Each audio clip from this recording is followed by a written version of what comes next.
This is a story about two friends, best friends, who went on one last drug-fueled camping trip before one of them was set to pursue his lifelong dream of joining the United States Marine Corps. By the next morning, only one of them would emerge from the wooded area alive. You are listening to California Dreaming's 174th episode, The Tale of the Blue Crow.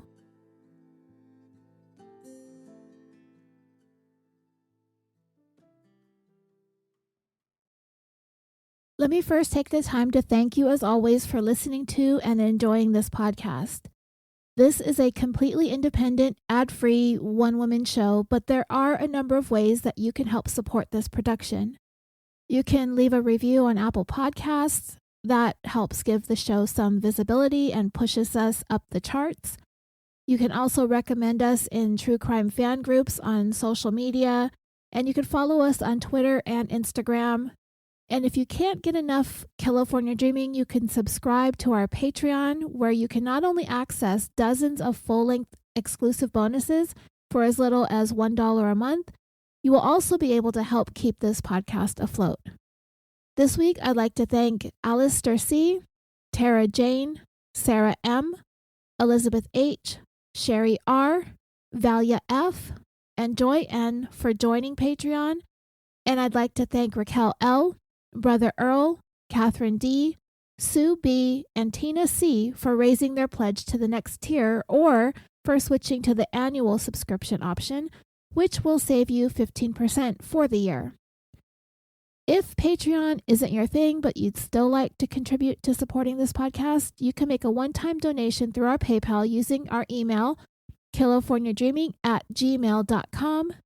And speaking of PayPal, I would also like to thank Logan M. for not only being a longtime patron, but also for making a recent one-time donation through our PayPal. Thank you all so much for helping me keeping the show going, and you can find links to everything that I just mentioned in the show notes for this episode. All right, let's get to this week's story. 23-year-old Sheldon Steward and 20-year-old Trevor Holminski were described as best friends. I looked all around the internet, and there is so little out there about this case. There are mostly short local news stories and some court documents, and the story did air on Crime Watch Daily with Chris Hansen. But when it came to Sheldon and Trevor's history and the evolution of their friendship and how they became friends, there just isn't a whole lot out there about it. It did strike me a little unusual that they were 3 years apart in age, because people that young, usually when they say that they're best friends, they often meet in school, so they're closer in age. Though I did run across an article that said that they met in some sort of trade school that they were both enrolled in, and they became fast friends with a couple of other guys. I wish I had more to tell you about them and their friendship and how it all evolved, but there just isn't a whole lot out there. In my searches, I even hit those Google results that don't make any sense as to what you're searching for. Like, I reached the end of Google in just one page, maybe even 2 pages. But for one of these young men, there is a tad bit more out there, which I will share with you at the end of the show. Trevor Holminski had recently enlisted in the military. He had gotten through some troubled teen years with his parents, which I will talk about later also, but he emerged from it with a renewed interest in following through with what he always wanted to do, which was to be a Marine. Trevor actually made a 12-minute documentary with his mom and dad about his experience in his teen years, which I can tack on the end of this episode for you. I will provide you with the audio, or you can go to YouTube. I will give you the link to that as well. And Sheldon Steward was one of Trevor's best friends.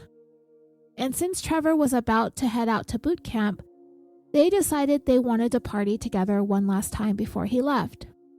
So on August 21st, 2015, the two of them headed out in Trevor's car for Bucks Lake, a very densely wooded area in Northern California. An article said it's near the small town of Quincy, but that really means very little to me. I'm not as familiar with Northern California as I am with Southern California. I looked at maps and it appears that Bucks Lake is about 3 hours north of Sacramento. It is very woodsy up there, and you really need to be an experienced outdoorsy type person. And because Trevor had gone through some wilderness survival training just a couple of years earlier, there was really no concern on the part of his parents about him making the 4 to 5 hour drive from where they lived in Emeryville, which is in the Bay Area. And he would be with his friend, so yeah, his parents were not concerned at all about his safety or his ability to stay in the woods overnight. Anyway, I don't think that the parents knew this, but apparently these two young men brought with them some LSD. That was supposed to have been part of their last hurrah together, so to speak, as it's been reported. I don't know how far into the near future that it was that Trevor was to head out to boot camp, but he had already enlisted. I assume he'd already been cleared to go. So I guess he thought it was okay to drop some acid before he left, maybe? It doesn't sound like a particularly great idea to me, but then again, I'm not a 20-year-old guy about to commit my entire life to the Marine Corps either. Either way, that was the plan. Trevor, Sheldon, camping, and LSD. It already sounds a little bit ominous, doesn't it? I've never tried acid, but if I ever did, and it really starts causing you to hallucinate and trip out like they say it does, I don't think I'd want to be in the woods, but again, that's just me. So when Trevor and Sheldon set off for their overnight camping trip, nobody could have ever imagined how these two young men's lives would change so drastically. And it would leave so many questions as to how all of this happened. All those questions are still unanswered to this day. It all began unfolding the morning after the friends set off for their camping trip. There were several campers nearby at Bucks Lake who became aware of a brush fire on the campgrounds, and firefighters were summoned to the area. Some of the campers, in speaking to one another, recalled hearing some shouting in the area the night before. It sounded a little bit far away. It was kind of faint. It appeared to be a fight of some sort, but then it was quiet all of a sudden again. The campground host, after calling for help, went to the area of the fire where he and another camper made some effort to try to suppress the fire on their own. That's when they discovered a young man laying on the ground near the fire. He appeared to barely be conscious or even alive himself. He didn't seem coherent, and as they tried to get him away from the fire and to safety, he either wouldn't or couldn't be of any assistance in getting himself away from the fire. As a matter of fact, the campers reported that the man asked them to leave him there, to leave him alone because his life was over. This young man was Sheldon Steward. He told the two men trying to help him that he was the one that started the fire by using a cigarette as a signal to try and get help, and that he had been stabbed in the neck by his friend, with whom he got into a physical altercation with. They asked him where his friend was, and Sheldon said that he stabbed him and he ran off somewhere, and that he didn't know which way his friend went. When the paramedics arrived and they were getting him ready to transport to a local hospital, another camper heard Sheldon tell the paramedic that his friend had made a sexual advance towards him the night before, and that he rebuffed those advances, which caused his friend to get upset, at which point his friend began attacking him and stabbing him in the neck. He also told the paramedic that after the altercation, his friend ran off and he didn't know where his friend was. The campers were actually able to suppress most of the fire on their own. It was just still smoldering and slowly burning itself out.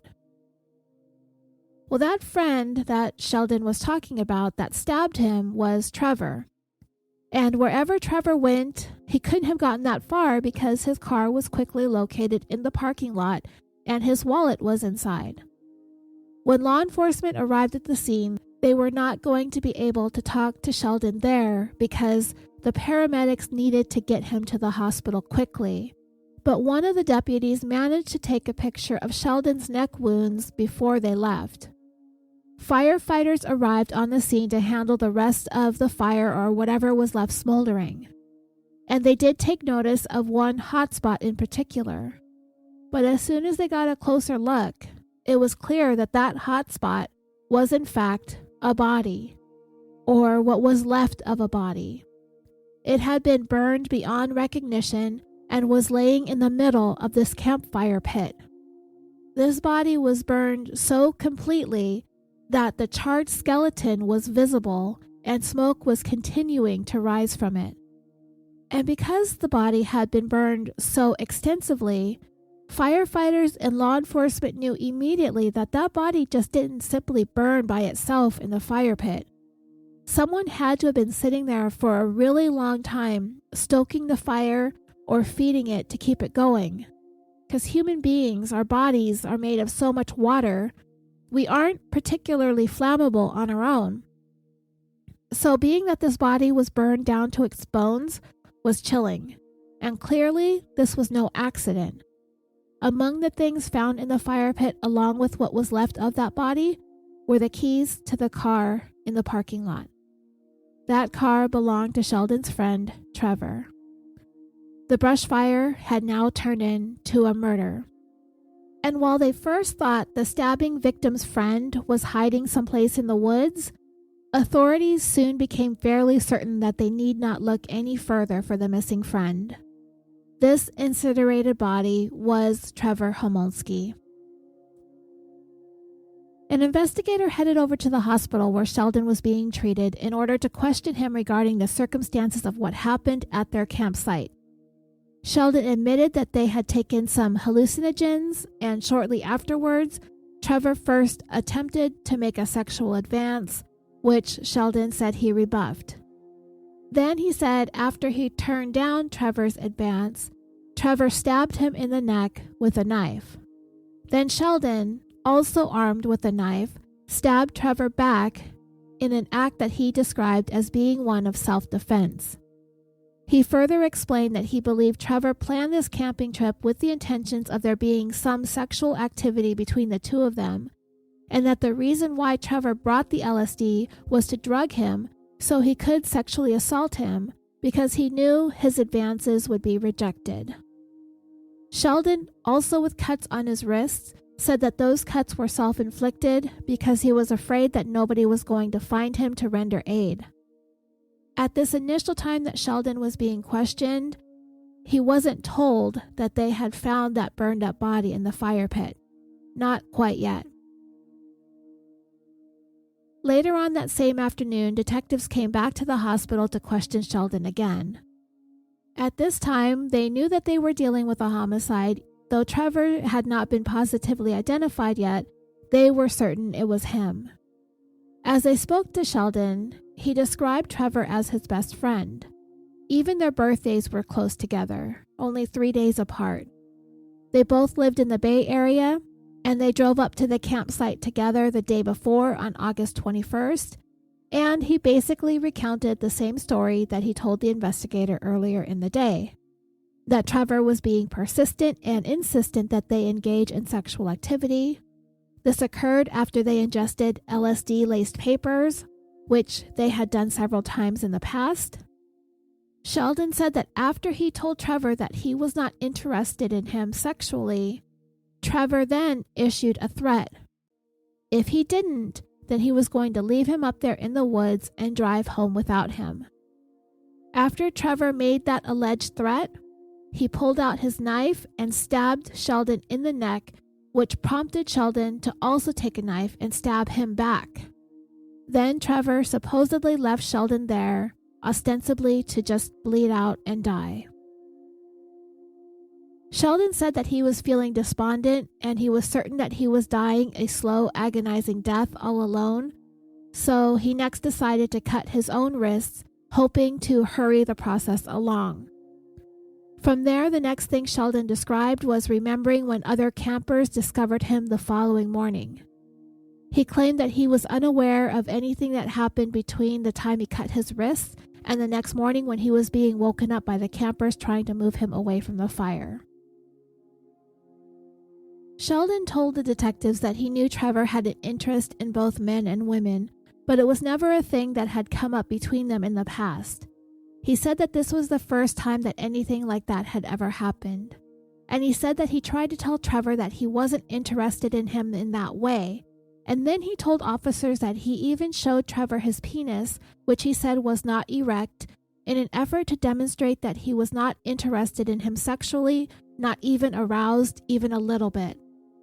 Now, I personally thought that that was weird, showing his friend his penis to convince him that he wasn't interested.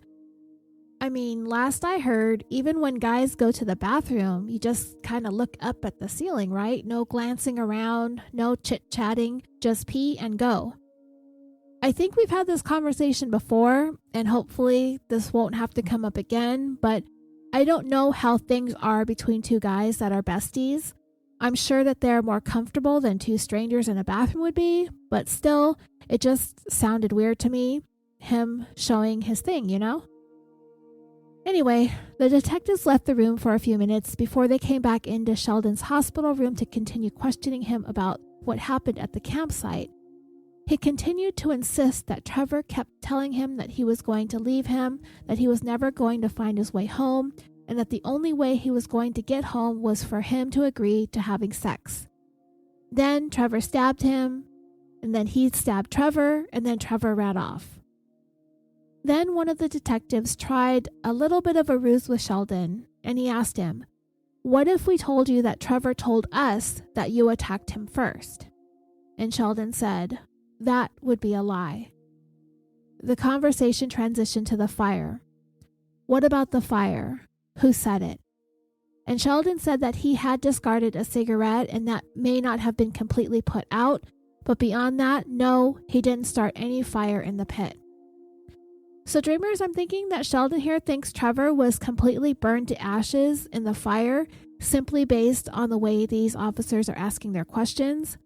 So Sheldon offers this bit of information. He had heard someone mention Trevor's car was still there in the parking lot, so Sheldon suggested that Trevor must be hiding someplace in the woods. So yeah, Sheldon is really thinking that he actually was able to burn Trevor so completely that there was not a single trace of him to be found. But the detectives knew that Trevor's body was in the fire pit, so they weren't going to waste any time listening to Sheldon's suggestions and theories. So they continued to press Sheldon for more information. They knew that there was a body in the fire pit, and they just wanted to know what happened. Sheldon abruptly changed his story and quickly told the detectives that he was willing to take a lie detector test that would back up what he was now going to tell them. Sheldon said that after they stabbed each other, Trevor wasn't dead, but he was badly wounded and in a lot of pain. It was then that Trevor asked Sheldon to please put him out of his misery, so Sheldon obliged and stabbed his friend to death. So this was a fight, then it was self-defense, and then it was a humane act. As for the fire, well, Sheldon described that as his subconscious attempting to cover up what happened. So it really wasn't him, it was his subconscious. So as you can see, from the very beginning, Sheldon was doing what he could to try to distance himself from this event. So next, in an effort to establish a pattern in Trevor's behavior, Sheldon began telling detectives about a previous incident that had been quote-unquote sealed by the court when Trevor was a minor, in which he drugged another minor in order to have sex with her, but Trevor told Sheldon that that sexual encounter was consensual. At that point, detectives were just kind of done listening to this, and they went ahead and read Sheldon his rights, and when he was asked if he wanted to continue talking with detectives, he stated, "I'd like to have a lawyer present now that I'm being arrested." So the detectives told Sheldon, "Okay, then we're going to go ahead and speak to the district attorney, who in turn will decide whether to file charges against you." They also told Sheldon that they were going to assign an officer to guard his hospital room to make sure that he did not attempt an escape. And Sheldon then asked, "So, my life is totally in the hands of the DA, whom I've never met and I don't know. He doesn't know anything about me. Can I at least talk to the DA myself?" The detective said that he would pass along his request, but he doesn't know if he could because he asked for an attorney. The questioning stopped at that point because it has to by law. A couple hours later that same day, the detectives came back with the prosecutor. They reminded Sheldon of his Miranda rights as well as his request to speak with the prosecutor. The prosecutor asked Sheldon what was on his mind. Sheldon stated that he has messed up his entire life. He recounted a nearly identical recitation of the same account that he had given to the detectives earlier in the day, and he did not have anything more or different to offer. When the conversation was finishing up, Sheldon asked if he was going to go to prison for the rest of his life, and the prosecutor said that he needed to evaluate the facts but stated, like you've already said, this is a bad situation. One of the only places to retrieve information about this story aside from the court documents and a handful of local news articles was an episode of Crime Watch Daily. It is on YouTube and I will provide you with the link in the show notes, but I'll also share some direct quotes from Sheldon Steward here in the show. There were things that he said while he was being questioned by police about the incident at the campsite. So going back for a moment, at first police were a bit confused because, like I had said, Sheldon told them that Trevor attacked him and then ran off into the woods, so they were thinking maybe that the burned body was that of a third unknown person. So for a time, investigators had been worried about Trevor, who was this killer, who was somewhere running around in the forest, having attacked his friend Sheldon and perhaps murdered another camper, because they really didn't have any reason to question what Sheldon was telling them since he appeared to be a victim too. And from what the detectives could tell, he seemed like a very nice, well-spoken young man at first. But an autopsy soon revealed that the burned body was in fact Trevor Holminski. So now investigators were able to eliminate the possibility of a third person being involved in this, as Trevor had now gone from potential murderer to a victim himself. The examination of his body revealed that he suffered stab wounds, multiple stab wounds into his chest, and multiple stab wounds into his back, and several of them would have been fatal. Then he was placed into the fire pit and burned over the course of several hours. Sheldon now shot past being a person of interest and immediately became a murder suspect. It wasn't just the fact that Trevor had been killed and his body burned. Sheldon did give an explanation claiming self-defense, that Trevor was angry that he had rebuffed his sexual advances. But the more investigators were coming to realize the situation and what was going on here, the more they began doubting that this was a knife fight between two men that Trevor ended up losing. Starting with Sheldon's supposed knife wounds. On his neck, he had about 10 injuries caused by a knife. Only one of them was somewhat serious, while the others were superficial. And the manner in which these wounds were distributed, they looked to be somewhat orderly, as if they were delivered with a measure of precision, as opposed to wounds you might see on a person who had been engaged in a violent, chaotic knife fight where both men would be moving and thrashing about in a way that can be described as a dynamic event. These superficial cuts appear to be more indicative or what is described as hesitation or tentative wounds, ones that are made by self-infliction. Cuts that are made onto the skin as a person works up the courage to try and make the more serious or fatal wound. If these young men had been in a knife fight, investigators would have expected to see cuts all over the place, not just in one small spot. As a matter of fact, if there are hesitation wounds surrounding a fatal wound without any other information present or available, suicide will be ruled over any other cause of death in a situation like that. Because Sheldon was not seriously injured, he was discharged from the hospital and brought in for an interrogation, excerpts of which you can watch on Crime Watch Daily. He was asked, "Did you stab yourself in the neck?" And he answered no. He was asked about the cuts on his wrists. "Why did you cut your wrists when you woke up?" And he said, "Because my neck was bleeding, I thought that I was going to die up there, and I felt sad that my best friend just left me there to die and stabbed me in the neck. I was screaming and nobody came to help me. I could die out there. I knew I wasn't going to make it out. The detectives in talking to Sheldon could tell that he was trying to figure out which story was going to fit best as he tried to explain things to minimize the amounts of trouble that he was going to end up being in. His options weren't looking too good for him because from the look of things, it appeared as though only one individual was wielding a knife, not two. Sheldon was the only one doing the stabbing. He stabbed Trevor first, and then he stabbed himself in order to stage the scene to make it appear that there had been a knife fight. So the detectives started pressing Sheldon even more, asking him, "What if I told you that you were the one that was attacking Trevor with the knife?" And he answered, "That's a lie. I didn't attack him first." "Did you start the fire?" And he said, "No, I didn't start the fire." Then the detectives made a suggestion using a variation of the story that he recounted on the scene and in the hospital, the one involving Trevor making a sexual advance. Sheldon had said that Trevor was the one who attempted to initiate a sexual encounter and became angry and started attacking him because he rebuffed his advances. The detective said maybe Sheldon was the one who became enraged at Trevor for making the advances and began attacking him because he had become so enraged by Trevor's actions, but Sheldon denied that allegation also.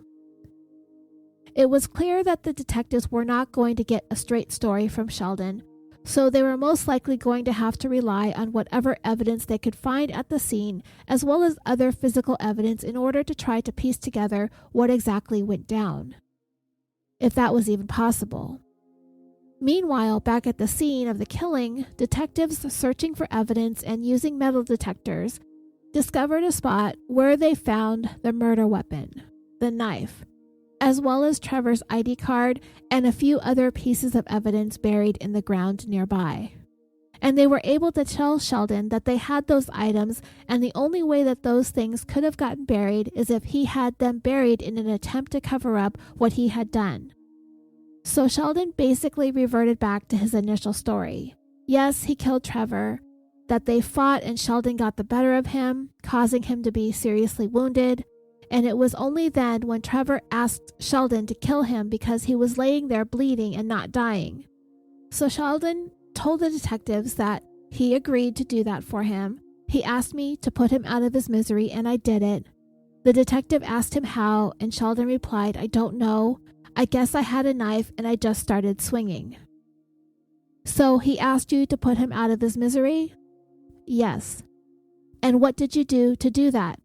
You were being compassionate at that point? Is that what was going on?" Yes." "Where did you stab him?" "I don't know. I just closed my eyes and started swinging until I stopped hearing him move." "Why did you burn him? Trying to cover other evidence?"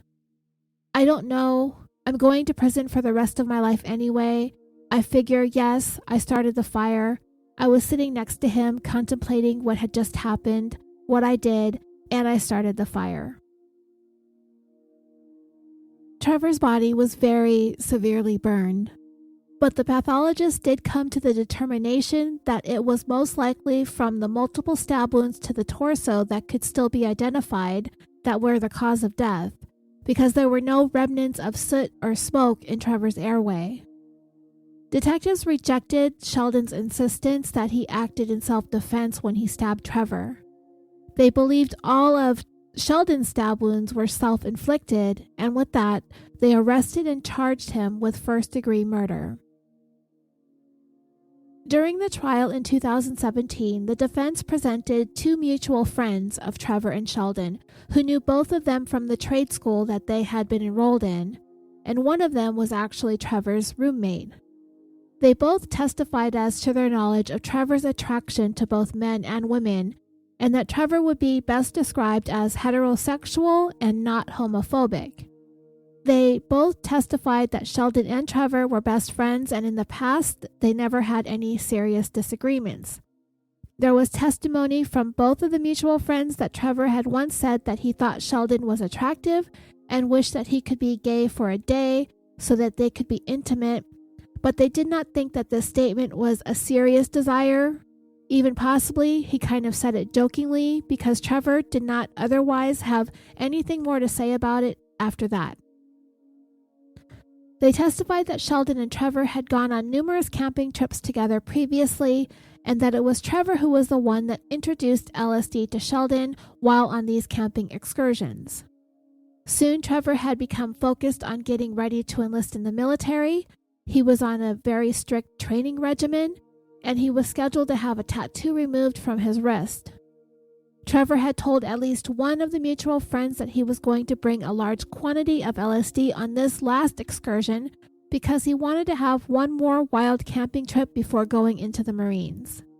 This is why they chose that spot that was more isolated and far away from other campers in the area, so that they wouldn't be causing a disturbance or raising any suspicions that they were doing something like getting high. On June 14, 2017, after a day of deliberating, a jury convicted Sheldon of first-degree murder with the enhancement of using a knife, and they convicted him of arson with the enhancement of starting a fire in a drought. In August of 2017, Sheldon was sentenced to 25 years to life in prison for the murder with an additional year for the use of a weapon. He was given 7 years for the arson on a forest land during a time of emergency, but those 7 years would be served concurrently. Sheldon's defense would not have been able to directly use the homophobic panic defense in this case because it was banned in California in 2014. Not every state has enacted this law, and California was the first. 10 other states have followed suit, and hopefully all other states and U.S. territories will do the same. Today, Sheldon Steward is 29 years old and is currently being housed at California State Prison in Solano, California. He will become eligible for parole in 2035 when he is 44 years old. The question that we don't have any real answer to in this case is, why did this all have to happen?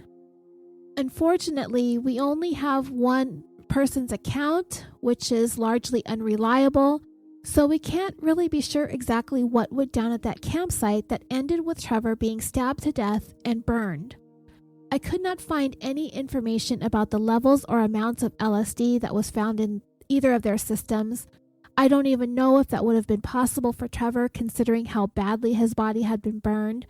But the first thing I wondered was, could this have been some sort of really bad acid trip?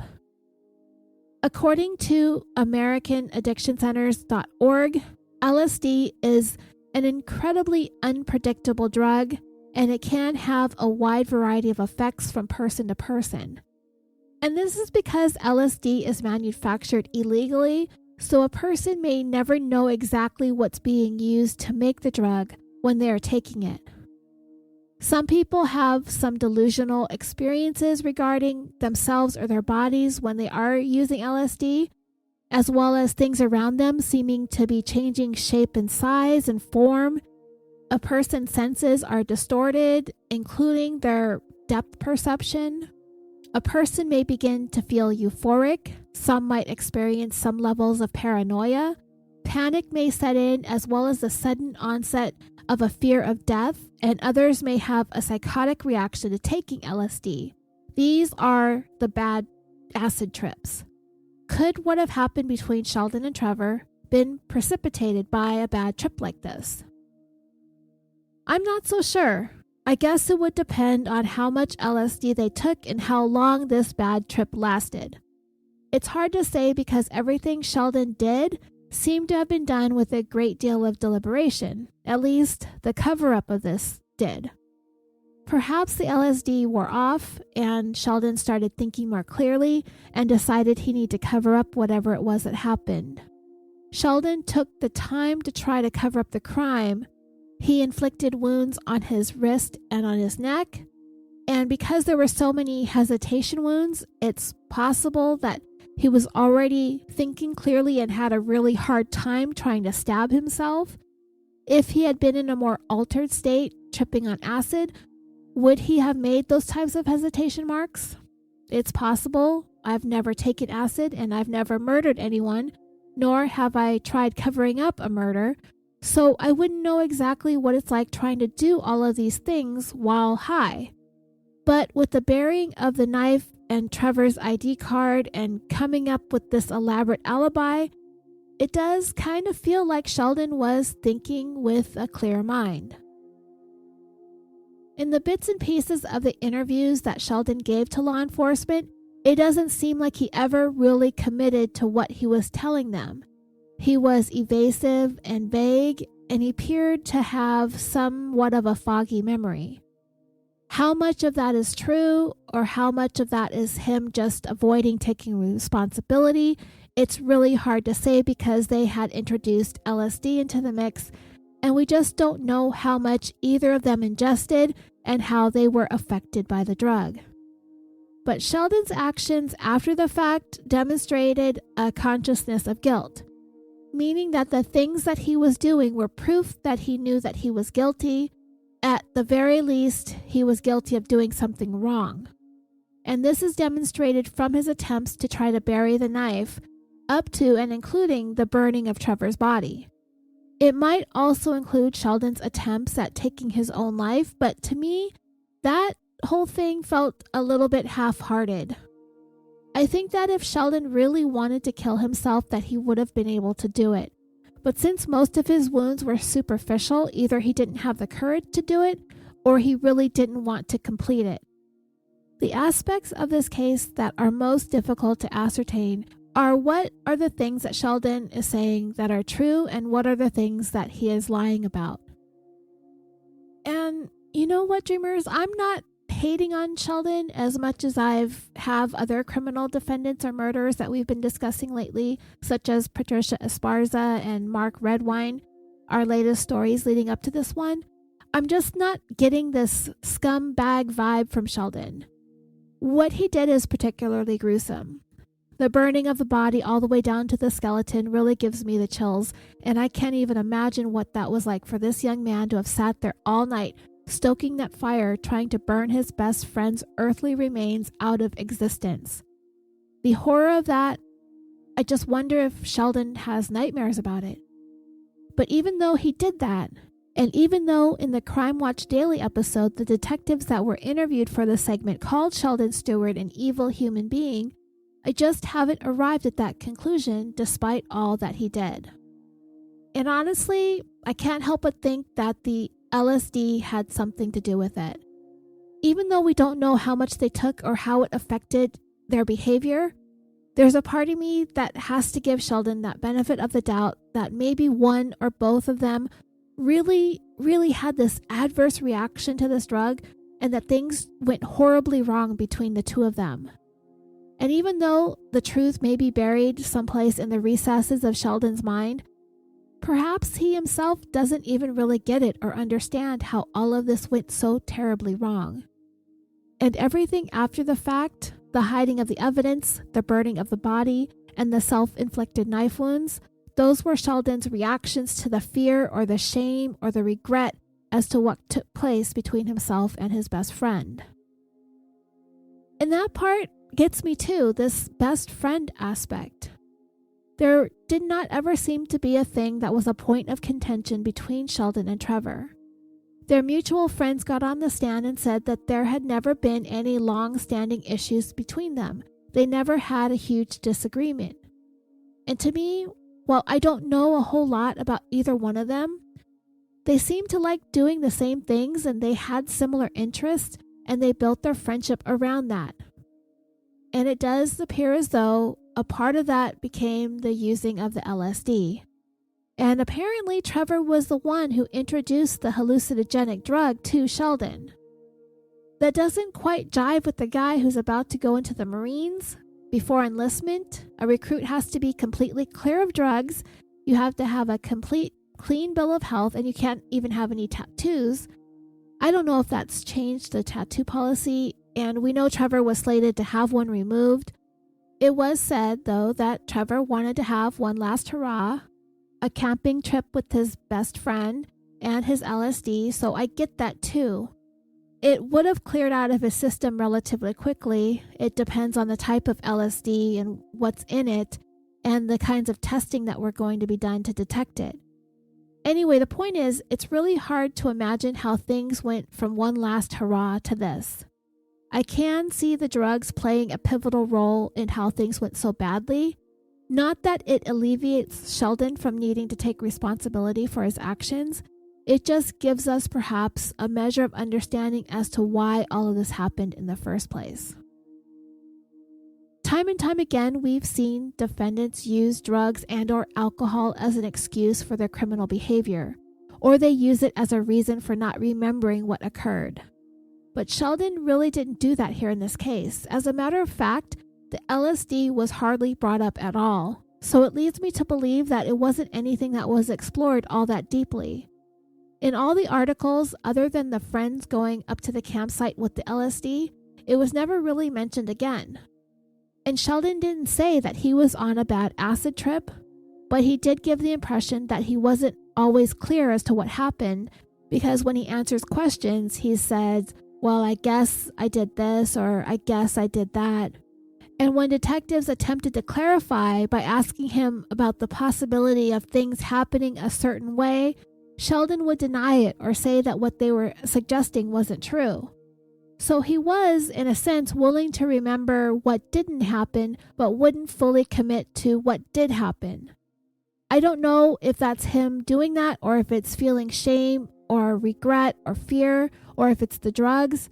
But either way, I don't think anyone ever got a complete story from Sheldon as to what actually happened.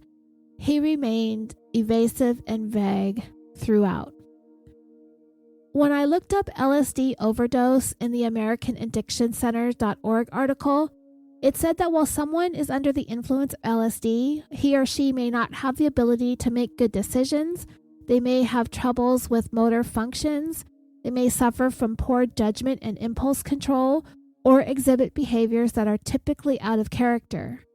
And in addition to that, the LSD overdose is probably going to affect a person psychologically as opposed to physically, and it is not life-threatening. However, people may be putting themselves or others in danger while they are in the throes of an acid overdose.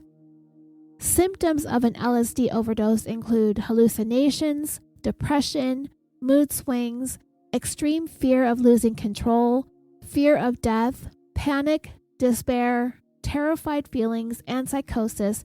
And if you're bringing alcohol into the mix, it can amplify these effects and increase the chances of experiencing an overdose. So based on this information, is it possible that these young men, one or both of them, took too much LSD and went into an overdose? Considering how the evening ended, it doesn't sound out of the realm of possibility.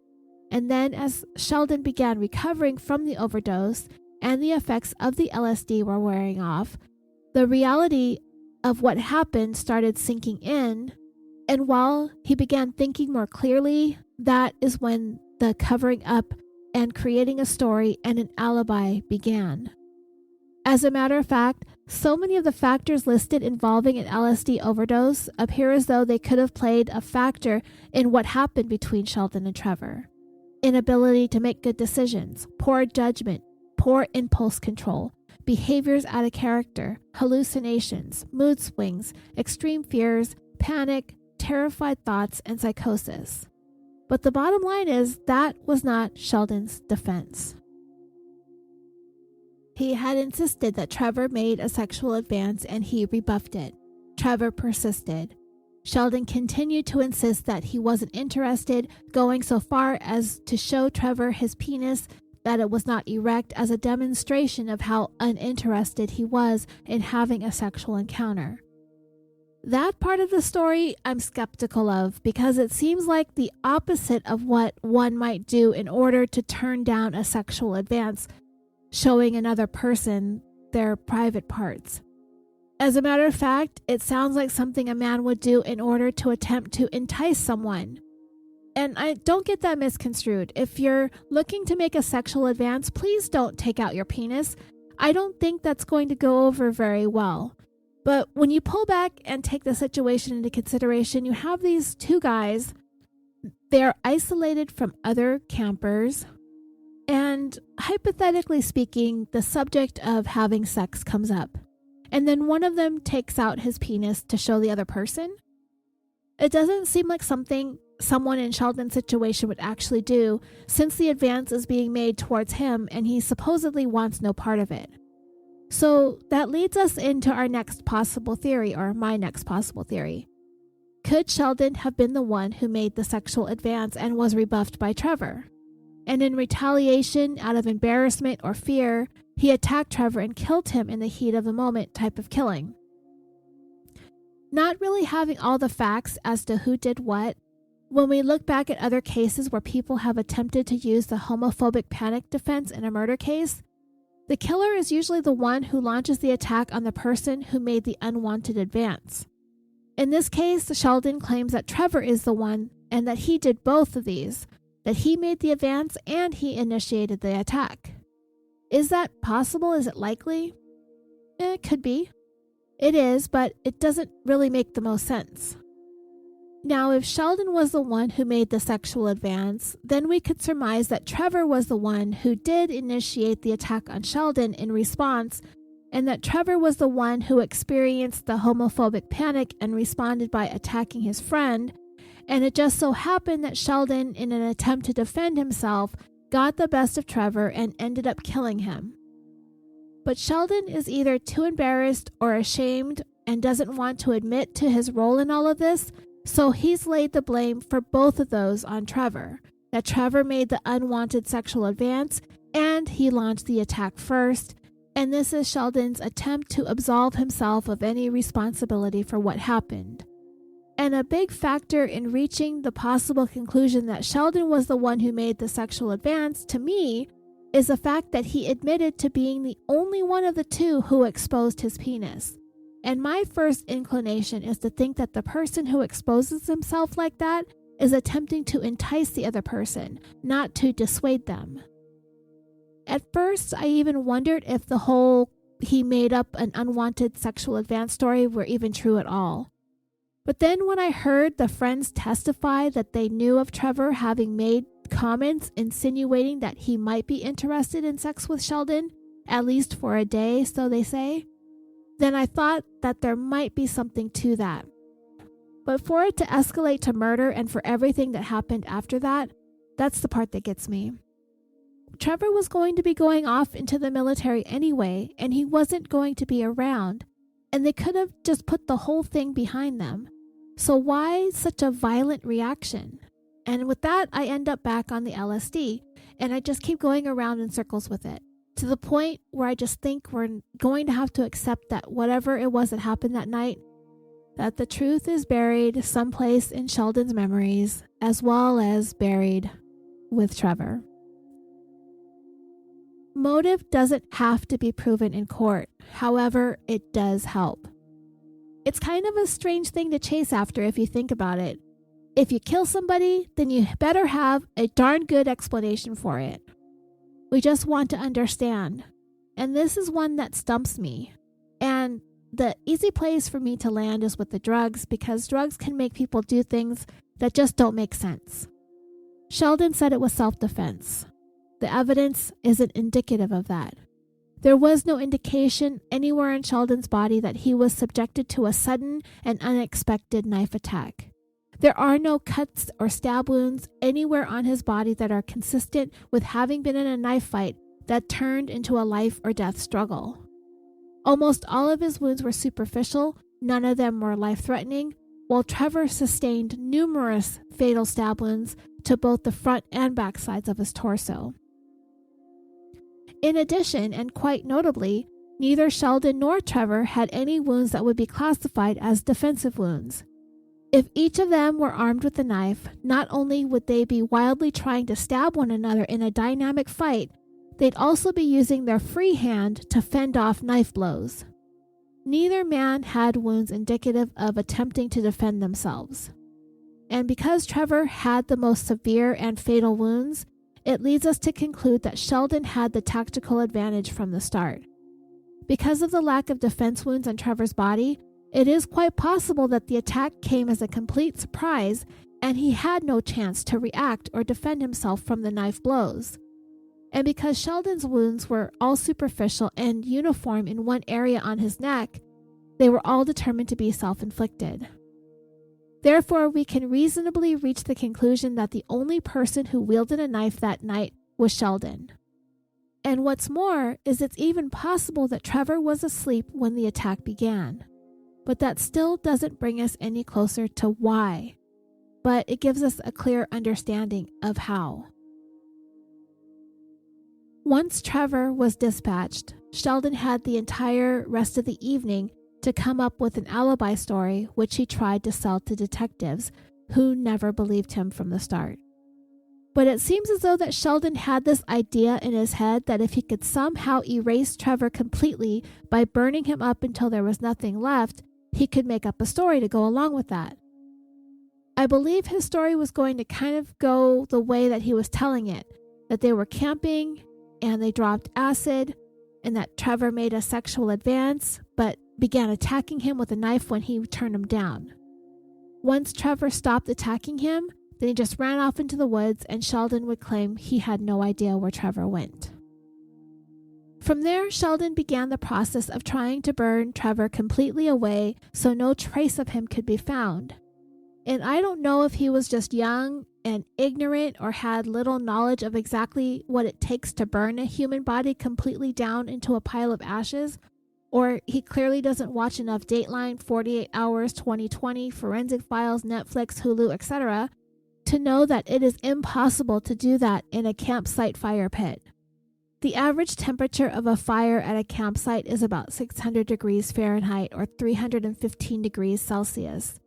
In order to cremate a body, it requires a minimum of 1400 degrees Fahrenheit or 760 degrees Celsius for about 3 hours. But it wasn't without trying on Sheldon's part, that's for sure. Of all the cases over the years that we've heard about where a body has been burned, I don't recall ever reading any details about the body being burned down to a skeleton. And if there had been an extremely badly burned body that was unrecognizable, there was usually some sort of accelerant that was used. Out there in the woods, I assume that these guys did not have an accelerant with them because you don't need any, nor are you supposed to have any when building a campfire. So that means that Sheldon had to sit there most of the night to make sure that the fire kept going and keeping it concentrated on Trevor's body. Human bodies are made up of so much water they just don't burn easily.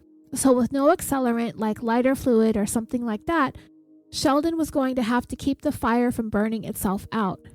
And I think he did so thinking that he could turn Trevor's body into a pile of ashes, but he had no way of reaching the temperatures that it would take to actually make that happen. Now, did Sheldon think that he successfully burned Trevor up into non-existence? There's a part of me that thinks that he may have burned him up enough, which is why I think he stayed with the story that they fought and Trevor ran off into the woods. Maybe Sheldon figured that if they believed him, they wouldn't even bother looking that closely at the fire pit. Maybe Sheldon himself was unable to recognize any parts of Trevor that had been remaining in the pit. And it doesn't seem like the first campers on the scene who came to Sheldon's aid noticed Trevor being in the pit either. It wasn't until a firefighter went to douse the hotspot in the pit did he notice charred skeletal remains. Sheldon never admitted to starting the fire. He just claimed that it had been caused by him flicking a cigarette. But the extent to which Trevor was burned indicates otherwise. Is it possible that this violent encounter between Trevor and Sheldon was triggered by something else? I thought maybe, perhaps, it had something to do with jealousy on Sheldon's part.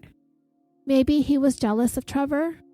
There was a time not too long before this happened that Trevor was actually kind of a troubled young man. He wasn't getting along at all with his parents, so he was sent off to a 98-day therapeutic wilderness treatment for youth a couple of years earlier. Trevor actually made a 12-minute documentary about it, and I will play the audio of that documentary at the end of this episode. And in it, he talks about how the retreat was a coming-of-age experience for him. It changed the trajectory of his life, and it inspired him to move forward with a childhood dream of becoming a Marine, and it is at that retreat where he was given the Earth name of Blue Crow.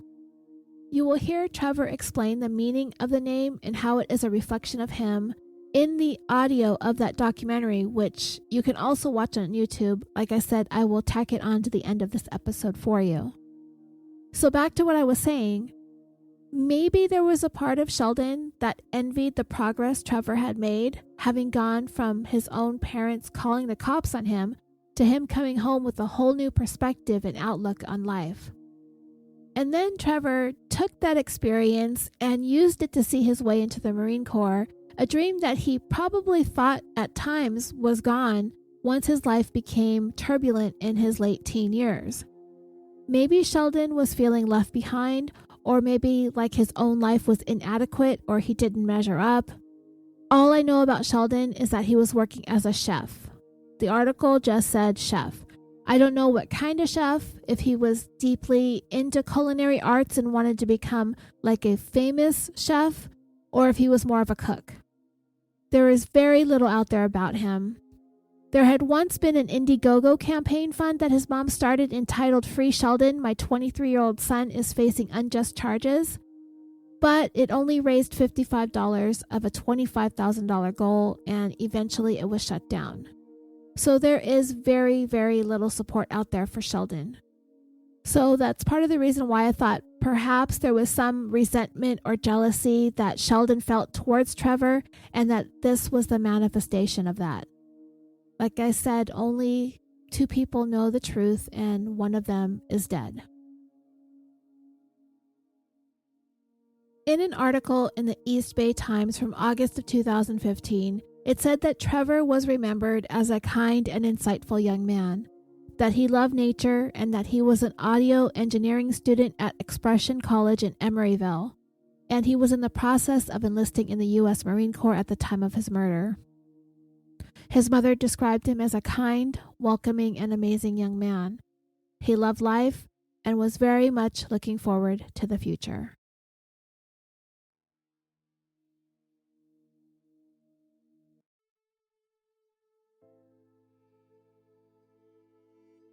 And that will bring us to the end of this story, the tale of a blue crow. I would like to hear some of your thoughts as to what you think happened or why you think this may have happened. What are some of your theories as to the motive for this killing? Let me know on Facebook, or Instagram, or on Twitter when you see the posts about this episode go up. Ask to join the Facebook group if you're not in it, and follow me on the other social media platforms. Don't forget to leave a nice 5-star review on Apple Podcasts. Like I said, that will help more people discover our show. Don't forget to check out our Patreon page. That is how we keep the lights on over here at California Dreaming, coming to you from Nevada. If you're new to the show, it's a long story, but my heart and soul is still in California. There are dozens of episodes that are exactly like what you hear here on our free show. From here, if you want to stay tuned, you can hear Trevor Holminski's documentary entitled A Blue Crow. It's 12 minutes long. You will first hear his mom speaking, and then you will mostly hear Trevor talking about his experiences at the retreat, and in the end you will hear both of Trevor's parents talking to him. And after that, I'm going to play a short promo for you guys from a podcast called Murder Mile that I think you will enjoy. All right. Thank you so much for listening. Stay tuned for that audio from Trevor Holminski. And until next time, sweet dreams.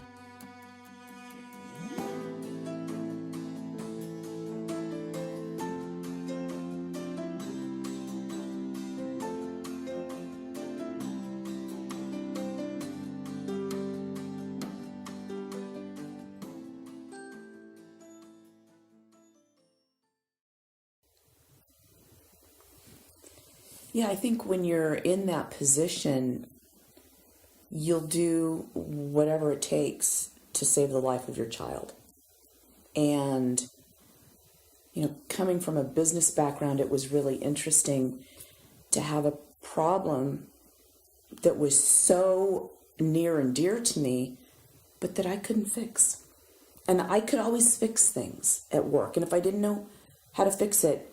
I could talk to somebody who knew how to fix it. In this case, we had to talk to other people because we didn't know how to fix our son. And you were the most important thing to us, and we just felt lost and scared and, all different kinds of emotions because we couldn't fix you.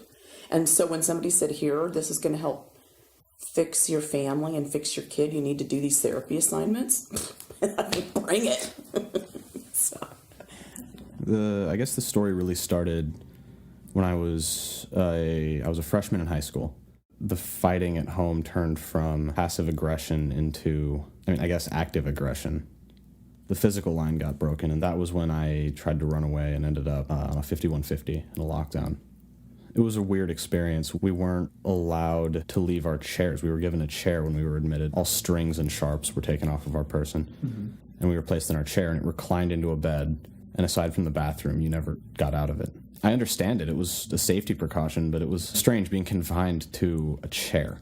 Not a room, but a chair. The second night that I was in the psych ward on the 5150, I was told at something like 3 p.m. that I had been cleared for release and that my parents should be picking me up. I got called in to see the psychiatrist, and I figured this is when they're going to let me out, and I go in there, and there are these 3 guys, and I don't know who any of them are. It was these 2 really big Polynesian guys, and this really stocky Russian guy, just built like tanks. Nice. And they said that I was supposed to come with them. And so naturally, my response was, well, show me the paperwork, show me a signature. And they did. They did that. Nice. And the paperwork. So they told me that I wasn't allowed to know where I was going until we were in the car.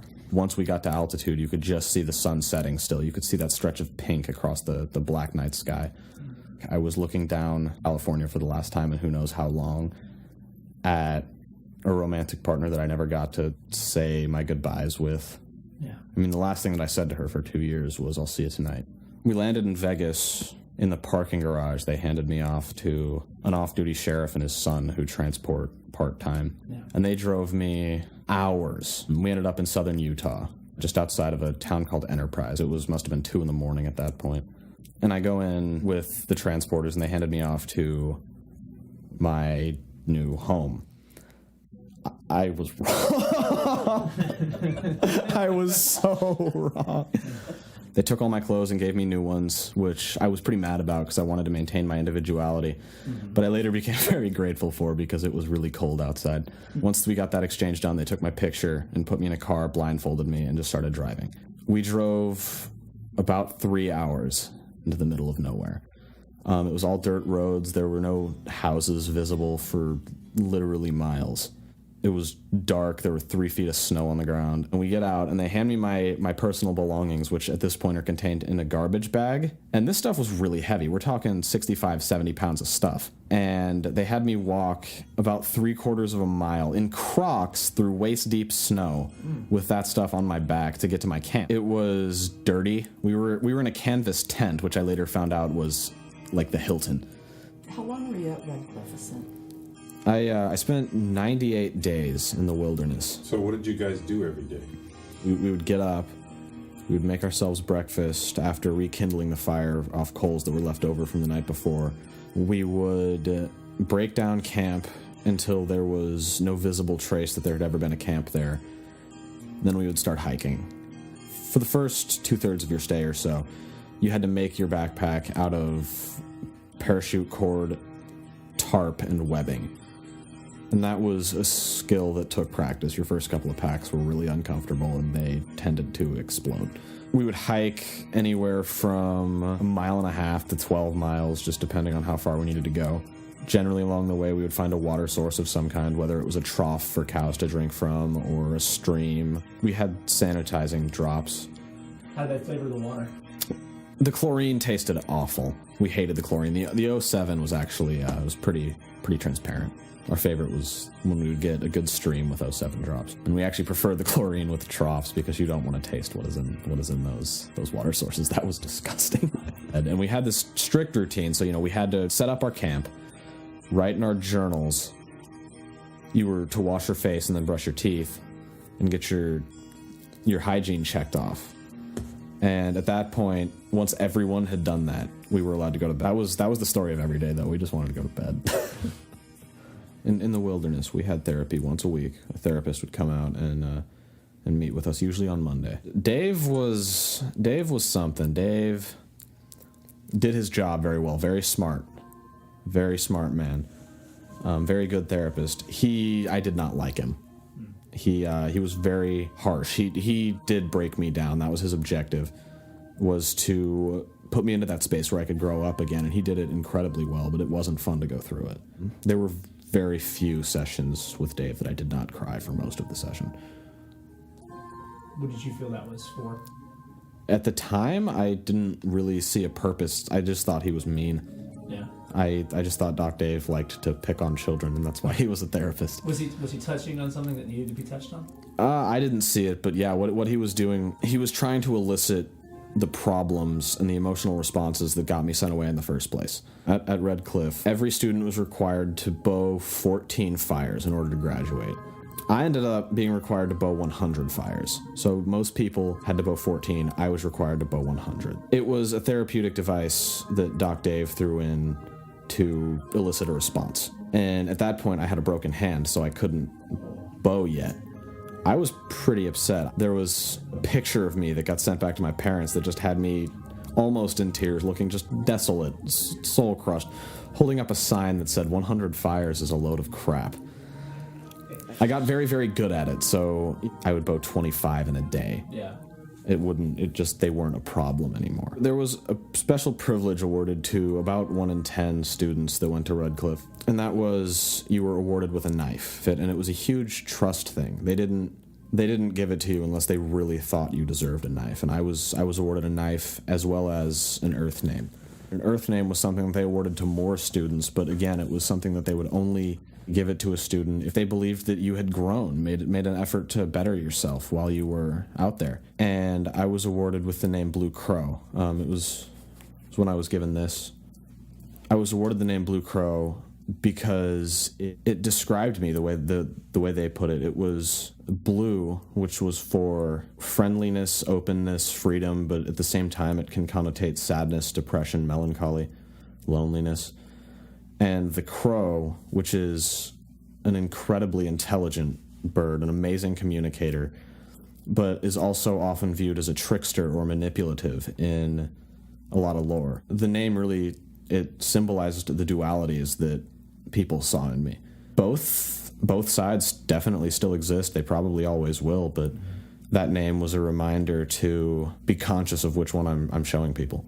2 days before you were to graduate, you were put on something called a vision quest. And vision quest was, it wasn't an actual Native American vision quest, although that's what it could have been if it would have been longer and not paid for and in a therapeutic program. You were put off on a solo. You'd done solo before. It was just camping. You'd set up your own camp away from the group, and you weren't allowed to communicate with the group in any way. So I was on the vision quest for a few days, just in my own camp, just getting to think and reflect and get ready for the fact I knew I wasn't going home next. And on that day, they came out with a truck, and I packed up camp and got in the truck. They didn't blindfold us. That was the time that we didn't get blindfolded. That's what it was. They drove us back to the base camp. We were given a shower. It was the first actual shower that we had gotten, any of us had gotten in, for me, it was, like I said, 98 days. Your first shower in 3 months that is a beautiful experience. Let me tell you what, I could hear the trumpets of heaven. We were told that one by one we were to be called up, and there was this path, and they said, just run down the path. When they called my name, I got up and I started jogging down the path. And I was starting to slow down because I've been running for a while. I don't know where this is going. And then I come around a corner and I can see my parents, who I haven't seen in months, standing in front of me. And I just kicked it right back up into overdrive. And I just kept running. And when I got to them, we hugged. It was reuniting a family that the last time we saw each other was a physical fight and them calling the police. And this was us getting to see each other again after going through therapy and having a mediator and writing letters to each other and me opening up. It was getting the family put back together for the first time.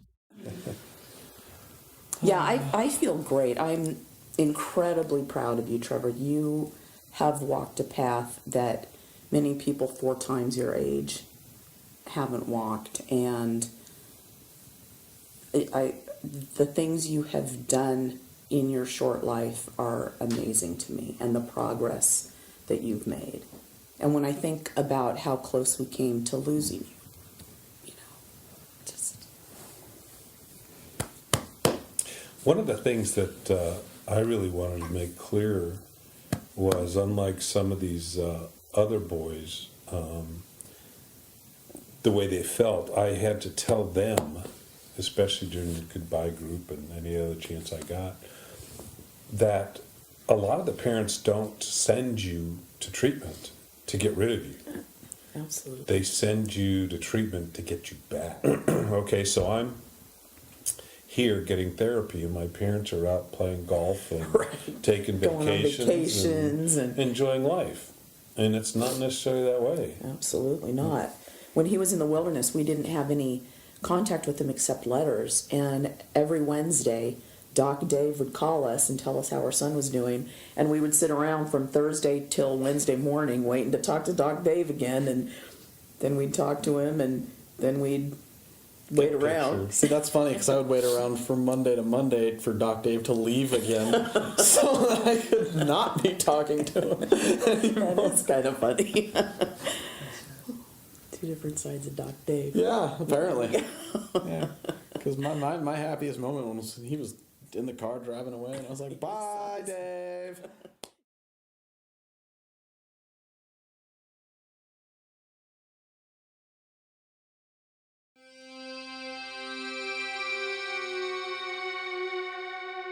Hey friends, I'm Michael, host of the Murder Mile UK True Crime Podcast.